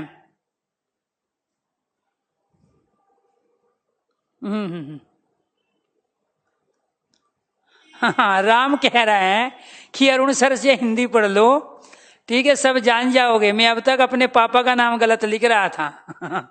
ठीक है, तो ये ध्यान बेटे, बुक जो है ना एक साधन है, बस मैं ये समझाना चाह रहा हूं। आप पेशेंस रखो। मेरी देखो खासियत क्या है, शायद आपको नहीं पता है। मैं जो पढ़ाता हूं ना वो पेपर में आता है। अच्छा तो बहुत लोग पढ़ाते हैं, ठीक है, बहुत सारे लोग हैं जो अच्छा पढ़ाते हैं। अच्छा पढ़ाना कोई बड़ी बात नहीं है, टीचर है तो उसको अच्छा पढ़ाना चाहिए, क्योंकि टीचर की पहली शर्त ये है। दूसरी शर्त ये है कि जो टीचर को आता है ना वो बच्चों तक पहुंचना चाहिए 100%। और तीसरी टीचर की शर्त ये है कि वो जो पढ़ाए वो उसमें से पेपर आए, दाएं बाएं ना आ जाए जी मैंने तो ऐसा बताया था। अगर हम यहाँ ये एग्जाम्पल दे रहे हैं तो एग्जाम्पल फिर इससे बाहर नहीं आने चाहिए।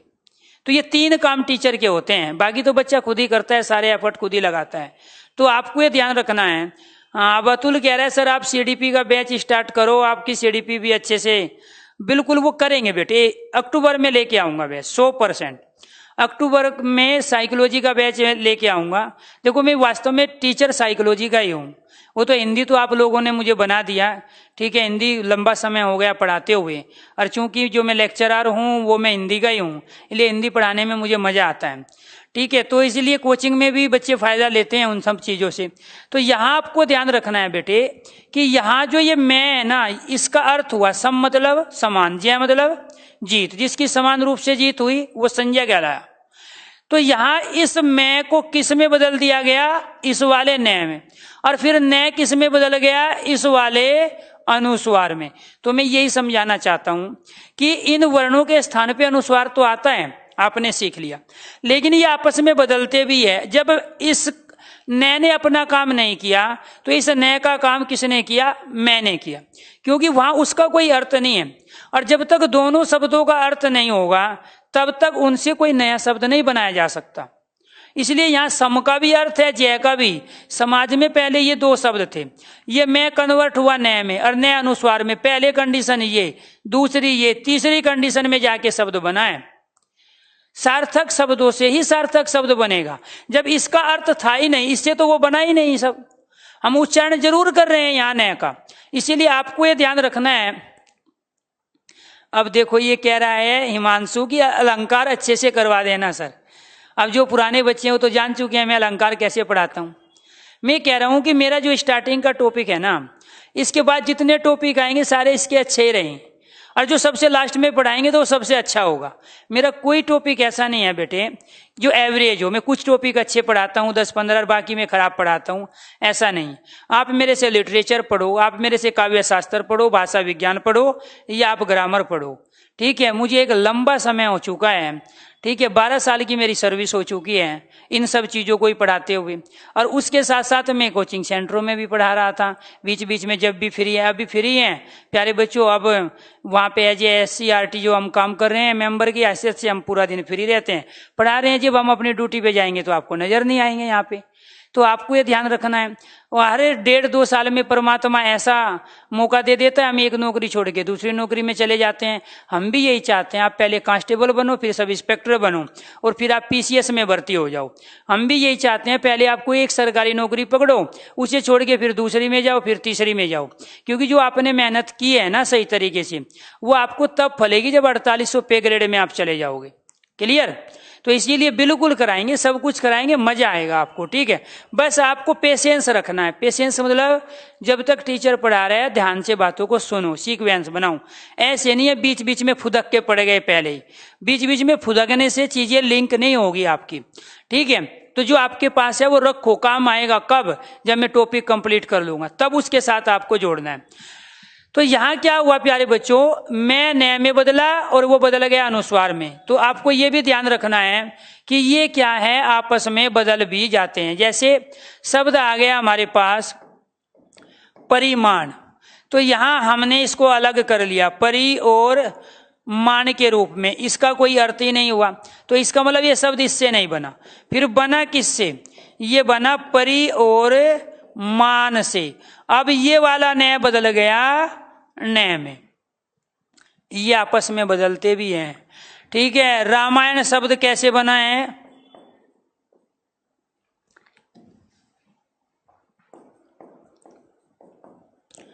रामायण शब्द बना है राम और अयन, इसका कोई मीनिंग ही नहीं है। और जब मीनिंग नहीं है तो प्यारे बच्चों ये क्या हो जाएगा? ये बना राम और अयन न। ये वाला न जो है ना, इस वाले न में बदला तब जाके बना। इसका मीनिंग नहीं था, मीनिंग तो इसका था अयन का। इस अयन का अर्थ होता है दृष्टि, सोच, नेत्र, चक्षु, आंख। इस अयन का कोई अर्थ नहीं था। तो इस पहले कंडीशन ये थे, ये दो शब्द थे राम और अयन। तो राम की जो दृष्टि है उसी को तो रामायण कहते हैं, राम की जो आंख है, राम की जो चक्षु है उसी को तो रामायण कहते हैं। तो यहां ये वाला नय प्यारे बच्चों, ये वाला नय किस में बदल रहा है? इस वाले नय में। संजय में ये वाला मैं किस में बदला था? नय में। तो मैं बार बार यही बात बताना चाह रहा हूं कि ये सारे वर्ण आपस में बदलते भी है, एक दूसरे का काम करते हैं, और प्लस ये अनुस्वार में भी कन्वर्ट होते हैं, चेंज हो जाते हैं। तो ये ध्यान रखना है आपको। क्लियर? तो ये आपका वो क्वेश्चन था जो प्यारे बच्चों यहां से पूछा जाता है। चलो दूसरा शब्द ले लेते हैं एक और, परिणाम। अब कैसे बना होगा ये शब्द? परि और नाम। ये आपने आज तक पढ़ा है कहीं, लिखा हो, सुना हो, देखा हो? और जो शब्द आज तक आपने पढ़ा, लिखा, सुना, देखा नहीं है तो समझ लो उसका कोई अर्थ नहीं होता। क्योंकि जिनके भी अर्थ होते हैं वो कभी न कभी आपने पढ़ा है, सुना है, देखा है। तो प्यारे बच्चों आपको ये ध्यान रखना है।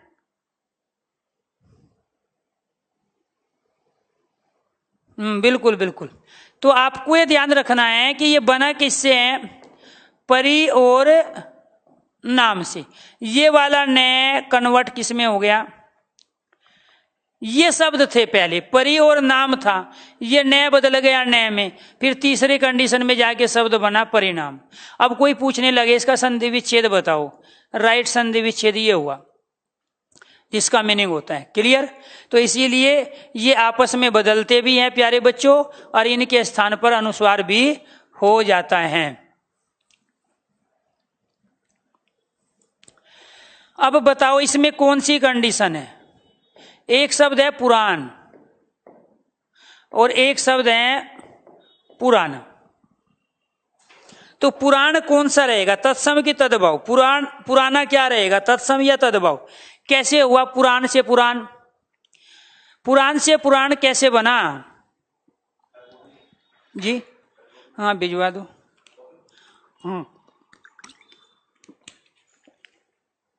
समझ में आ गया? चलो एक एक क्वेश्चन महत्वपूर्ण है। ये वाला न में, या आप ये कहोगे इस न के स्थान पर क्या आया, यहाँ न, ये बताएगा हमें ये तत्सम है, और ये बताएगा न हमें ये तद्भव है। क्लियर? और ये कंडीशन बता चुके थे डेमो में आपको। ठीक है, तो आगे बढ़ते हैं। अब जो क्वेश्चन यहां से आते हैं वो आएंगे प्यारे बच्चों अल्प प्राण और महाप्राण के। कौन से क्वेश्चन आएंगे? अल्प प्राण और महाप्राण वाले क्वेश्चन आएंगे।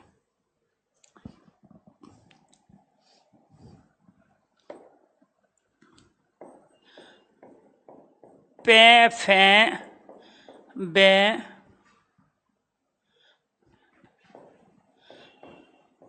में।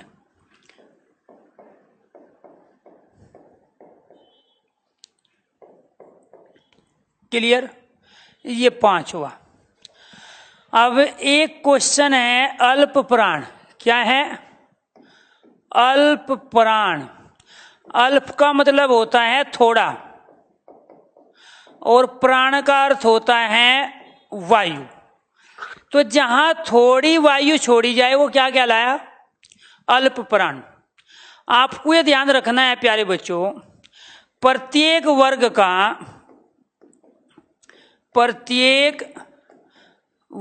का पहला, तीसरा और 5वां जो वर्ण है वो कहलाता है अल्प प्राण। क्या कहलाता है? अल्प प्राण।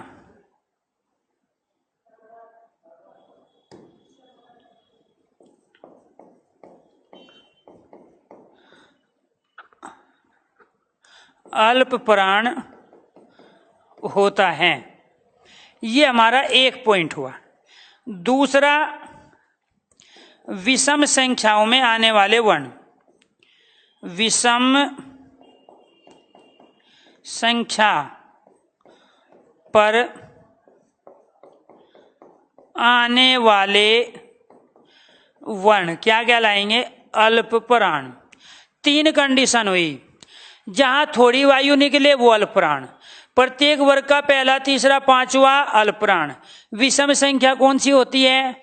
एक तो 3, एक 1 और एक क्या होती है? 5। क्यों? क्योंकि दूसरी और चौथी तो सम होती है। तो इसका मतलब ये हुआ कि पहला, तीसरा और 5वां प्रत्येक वर्ग का क्या कहलाएगा? अल्प प्राण। तो एक तो हम इस तरीके से कर सकते हैं। दूसरा, विषम संख्या 1, 3 और 5 क्या है? विषम। इसका मतलब ये हुआ कि ये जो 5 के 5 वर्ण हैं अल्प प्राण, ये वाले 5 के 5 अल्प प्राण, और ये वाले भी 5 के 5 क्या कहलाएंगे? अल्प प्राण। तो अल्प प्राण की संख्या कितनी हुई? 5 गुणा 3 बराबर 15 वर्ण अल्प प्राण कहलाए स्पर्श व्यंजन में। क्योंकि ये वाले 5, ये 5 और ये 5, और चूंकि पहला, तीसरा, 5वां वर्ण होता है तो 5 गुणा 3 15, 15 क्या कहलाए? अल्प प्राण। ये थे हमारे 2 पॉइंट। तीसरा पॉइंट, आगे हाथ लगाओ, उच्चारण करके देखो। जिस वर्ण के उच्चारण में यहां कम एयर लगे, कम हवा लगे, वो अल्प प्राण, और जिसमें ज्यादा हवा लगे वो महाप्राण। आप उच्चारण करो कै में वायु लग रही है कम, अब खे में लग रही है ज्यादा, फिर इसके बाद गे में कम, गे में ज्यादा, फिर गे में कम। तो यहां हाथ लगा के भी आप उच्चारण कर सकते हो कि गे प्यारे बच्चों, और गे, इनमें वायु कम निकल रही है। इसके बाद में जय और ये वायु कम निकल रही है, और जब इनमें वायु कम निकल रही है तो ये अल्प प्राण कहलाए। एक और तरीका है हमारे पास प्यारे बच्चों, आपको ये ध्यान रखना है कि आप अल्प प्राण से शुरू करोगे और अल्प प्राण पे ही समाप्त करोगे। यहां पहला क्या हुआ? अल्प प्राण, ये अल्प प्राण कहलाएगा। दूसरा क्या कहलाएगा? महाप्राण। फिर तीसरा क्या कहलाएगा? अल्प प्राण। फिर चौथा क्या कहलाएगा? महाप्राण। एक अल्प प्राण, एक महाप्राण, फिर एक अल्प प्राण। अल्प प्राण से शुरू करो, अल्प प्राण पे समाप्त। क्लियर। तो ये जो है प्यारे बच्चों, ये 3, पहला, तीसरा और 5वां, ये कहलाए अल्पप्राण विषम संख्या। दूसरा और चौथा ये क्या है, सम संख्या। सम संख्या में आने वाले कहलाए महाप्राण। महा मतलब अधिक और प्राण मतलब वायु। तो जिसमें ज्यादा वायु निकलती हो, जिसमें ज्यादा वायु निकलती हो वो क्या कहलाएगा, महाप्राण। महाप्राण में इस महा का अर्थ होता है अधिक और प्राण का अर्थ होता है वायु। तो प्रत्येक वर्ग का दूसरा चौथा वर्ण महाप्राण कहलाता है। महाप्राण कहलाता है। दूसरा चौथा वर्ण महाप्राण कहलाता है। 1 पॉइंट। दूसरा, सम संख्या पर आने वाला वर्ण क्या कहलाएगा, महाप्राण। अब आप उच्चारण करके देखो। यहां पे प्यारे बच्चों हाथ रखो आगे, ये वाला उंगली नहीं खोलनी, हवा निकल जाएगी पता भी नहीं चलेगा। ये वाला हिस्सा रखना है मुंह के आगे, ज्यादा नजदीक भी मत रखो, दूर भी मत रखो। यहां लगाएंगे तो हम उच्चारण करेंगे खे, देखो कितनी वायु निकल रही है। फिर घे, इसके बाद में छे, झे, टे, ठे, थे, धे, फे, भे। अब आप जब इनका उच्चारण कर रहे हो जो सम संख्या में आ रहे हैं, तो वो अपने आप में क्या कहलाएगा, महाप्राण। वायु ज्यादा निकल रही है तो प्यारे बच्चों वो महाप्राण, और वायु कम निकल रही है तो महा मतलब अधिक होते हैं। महाभारत, इसमें भारत के बारे में सब कुछ बताया गया हो। तो महा मतलब अधिक, महा मतलब बहुत। जहां ज्यादा वायु हो, अधिक वायु हो, वो महाप्राण। प्राण मीन्स वायु। तो इसी वजह से इनके नाम महाप्राण अल्पप्राण रख दिए। तो ये क्या हो गए प्यारे बच्चों, ये 5 गुणा 2 बराबर 10 वर्ण स्पर्श व्यंजन में क्या कहलाए, महाप्राण। अब ये 5 कौन से, ये वाले 5, और ये कौन से, ये वाले 5। तो 5 गुणा 2, क्योंकि ये 2 है, एक तो ये और एक ये, और एक उसमें 5 हैं, तो ये 10 क्या कहलाए, महाप्राण। और ये 15 क्या कहलाए, अल्प प्राण। 10 और 15 कितने होते हैं, 25। और स्पर्श व्यंजन में कुल वर्णों की संख्या कितनी होती है, 25। आज के लिए इतना ही करते हैं। बाकी घोष, अघोष और सघोष जो वर्ण होते हैं प्यारे बच्चों, अघोष वर्ण अलग होते हैं, घोष और सघोष एक ही वर्ण होते हैं, वो पढ़ाएंगे कल। इस पे बनने वाले और भी बहुत सारे क्वेश्चंस हैं। ये कहने को कह खे गए हैं, लेकिन यहाँ से जो क्वेश्चंस हैं बड़े लॉजिकली पूछे जाते हैं। तो इसीलिए कल फिर दोबारा से, कल तो संडे है, छुट्टी रहेगी, आप भी रेस्ट करो, मैं भी रेस्ट करूंगा। मंडे को दोबारा से हम घोष और अघोष के बारे में जानेंगे, क्योंकि वो भी क्वेश्चंस बहुत सारे पूछे जाते हैं। ठीक है, आज लेते हैं आप लोगों से अनुमति, समय हो गया है, मैं चला जाता हूं दूसरी क्लास में। ठीक है प्यारे बच्चों, बाकी अपना रिवीजन करते रहना। मैं कुछ नोट्स डलवाऊंगा क्योंकि कल संडे है, आप लोग भी देखोगे। भरोसा करो कैरियर विल पे पढ़ाने वाला तमाम टीचर बेटे 1 नंबर की चीज है। जितने भी टीचर है ना, ये देश के छटे हुए टीचरों में से हैं। ठीक है, ये तमाम वे टीचर है जो दुनिया भर की सिलेक्शन लेके नौकरी छोड़ के प्यारे बच्चों कुछ बड़े उद्देश्य के लिए यहाँ पढ़ा रहे हैं आप लोगों के लिए, क्योंकि इनके लिए नौकरी कुछ नहीं है। क्योंकि नौकरी में जाओगे प्यारे बच्चों 1 लाख 1.5 लाख रुपया कमाओगे। और वैसे प्यारे बच्चों टीचर अपनी मेहनत से बहुत सारी बुकें भी मार्केट में उतारे हैं, तो मार्केट से जो बुक है उससे भी अर्निंग होती है, पढ़ा के भी अर्निंग होती है। तो नौकरी कुछ नहीं रह गई है आज की डेट में, क्योंकि जब आपके अंदर कैलिबर होगा, आपके अंदर स्किल्स होगा, आप भी नौकरी छोड़ के भागोगे, एक नौकरी से दूसरी में, दूसरी से तीसरी में। और जब पता चलेगा कि नौकरी में आप 30-40 साल की नौकरी करोगे तो इतना पैसा कमाओगे, यहाँ 4 साल में इतना कमा लोगे। तो कहने का मतलब वो स्किल कब आया है, इन सब जब ये अपने आप बहुत ज्यादा स्ट्रगल किया है, बहुत मेहनत किए हैं, स्टूडेंट लाइफ में केवल और केवल पढ़ाई की है। लेकिन आप लोग तो यहाँ पार्टी बनाते भी हो, पार्टी बिगाड़ते भी हो, सरकार बनाते भी हो, सरकार गिराते। हमने किसी की सरकार नहीं की बनाई, ना हमने कभी किसी की सरकार गिराई, ना हमने कभी किसी सरकार को गाली दी। हमें पता था हम भारत में पैदा हुए हैं, हमें स्ट्रगल करना पड़ेगा। बिना स्ट्रगल के कुछ नहीं मिलेगा, बिना संघर्ष के कुछ नहीं मिलेगा। अपने आप को जितना रगड़ेंगे उतना चमकेंगे, और वो काम हुआ। हमने पहले अपने आप को 10 से 12 साल रगड़ा तमाम टीचरों ने, और उसके बाद में प्यारे बच्चों तमाम हमने रिजल्ट दिए बड़ी बड़ी भर्तियों में, और अब हम अपने थ्रू तमाम बच्चों के सिलेक्शन करा रहे हैं, और वो सिलेक्शन लाखों की संख्या में है, हजारों में नहीं है। ठीक है, क्योंकि अब ये हर टीचर के प्यारे बच्चों जो बैच आ रहे हैं वो फोकट में नहीं आ रहे। हमें नोटिफिकेशन आएगा तभी बैच बनाएंगे ऐसा नहीं है, हम बच्चे की डिमांड पे बनाते हैं। फ्री होते नहीं, गला खराब हो जाता है पढ़ते हुए, हालत खराब हो जाती है पढ़ाते हुए, उसके बावजूद भी जो पढ़ने वाले बच्चे हमें वो चाहिए। हमें ये लफंडरगिरी वाले जो बच्चे हैं ना, दाएं बाएं जो इधर उधर करते रहते हैं, जिनके प्यारे बच्चों वास्तव में ना कोई चरित्र है और ना कोई इनका कोई व्यक्तित्व, हमें वास्तव में उन बच्चों को पढ़ाते हुए बड़ा दुख होता है। क्योंकि कुछ बच्चे आ जाते हैं कि फुदकते रहते हैं बार बार। जब आप भरोसा किए हो तो प्यारे बच्चों कम से कम 1.5 से 2 महीने उस टीचर पे भरोसा करो लास्ट तक, और उसके बाद में रिजल्ट आपका आएगा। ठीक है, तो इसीलिए आप झट गरम झट ठंडे मत हुआ करो।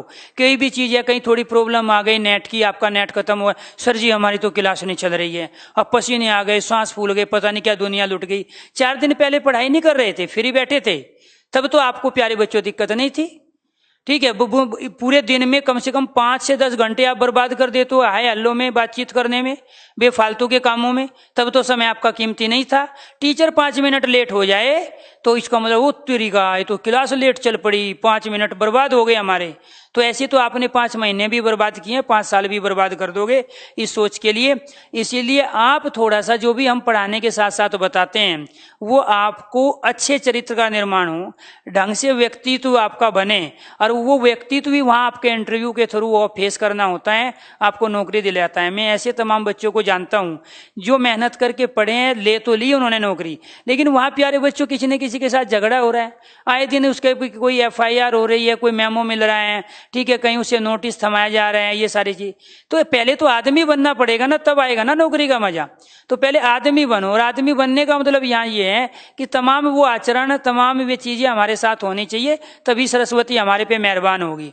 ठीक है, 18 घंटे पढ़ने से सिलेक्शन नहीं होता है, 4 घंटे पढ़ो, प्लानिंग के थ्रू पढ़ो, सीक्वेंस में पढ़ो, और वो पढ़ो जो आपका सिलेबस है, तब सिलेक्शन होगा। ठीक है, 8 बजे पढ़ने बैठे थे और 12 बजे उठे तो पेज नंबर वही था जो 8 बजे खोल के बैठे थे, वो कौन सी पढ़ाई कर रहे हो आप? ऐसे थोड़ा ही सिलेक्शन होता है। तो इसीलिए तरीके बदलो बेटे, आप मेहनत करते हो, हार्डवर्क करते हो, हमें पता है। ठीक है, आप में वो गट्स हैं, वो दम है कि आप अच्छी अच्छी वैकेंसी में प्यारे बच्चों अपना सिलेक्शन ले सकते हो, लेकिन वो कब लोगे? जब आपके अंदर मैच्योरिटी होगी, परिपक्वता होगी, जब आपके अंदर आदमीयता की वो पहचान होगी कि एक इंसान को क्या करना है और क्या नहीं करना है। इसीलिए थोड़ा टीचरों से जो भी हेल्प होती है वो देते हैं। कभी भी कोई भी टीचर है, वो कहीं भी पढ़ा रहा हूं, मैं कैरियर विल की बात नहीं कर रहा हूं, कभी बच्चे का बुरा नहीं चाहेगा, कभी नहीं चाहेगा कोई भी टीचर।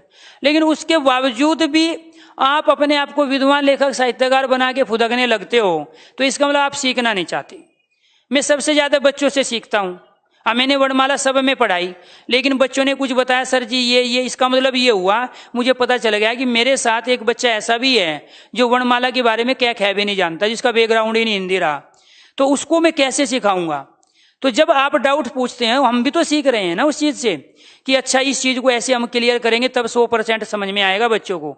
इसलिए मैं तो सबसे ज्यादा बच्चों को से ही सीखता हूं, और मैं तो खुद कहता हूं जितने भी लोग पढ़ा रहे हैं सब मेरे गुरु हैं, और जितने भी पढ़ रहे हैं वो तो मेरे महागुरु हैं।